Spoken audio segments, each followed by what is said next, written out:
বিসমিল্লাহির রহমানির রহিম।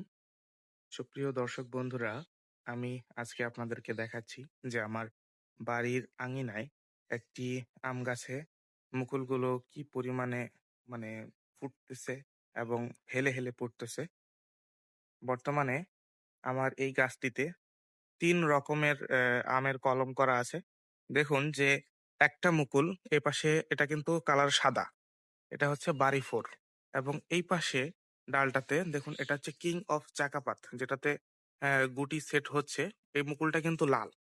এপাশেরটা লাল, এই পাশে হচ্ছে সাদা। এটা হচ্ছে বাড়ি 4 এবং অপোজিট সাইডে আমি যদি দেখাই এই মুকুলগুলো, এগুলো হচ্ছে থাই ব্যানানা ম্যাঙ্গো। এই ব্যানানা ম্যাঙ্গো মুকুলগুলো সাধারণত গোলাপি হয় এবং মিডিয়াম সাইজের হয়। এই গাছটিতে ৩ রকমের কলম করা আছে। যেমন এই যে গ্রাফটিং এখানে রয়েছে কিং অফ চাকাপাত এই ডালটা। এবং এর মাঝখানে যেটা আছে এটা হচ্ছে আম বানানা ম্যাঙ্গো এই জায়গাতে গ্রাফটিং এবং এই জায়গাতে আরেকটু গ্রাফটিং করা আছে। এইটা হচ্ছে বারিয়াম 4। ৩ টাই হাইব্রিড প্রজাতির আম গাছ। তাই মুকুলের বেয়ারিং অনেক ভালো এবং পলিনেশন চলতেছে। ফুটগুলো ফুটে গেছে, গুটি সেট হচ্ছে।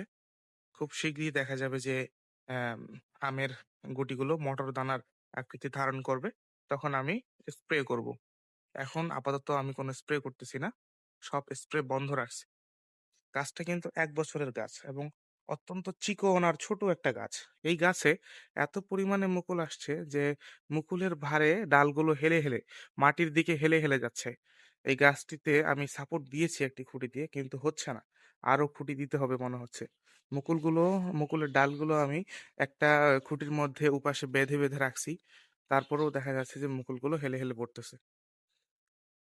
ধন্যবাদ সবাইকে।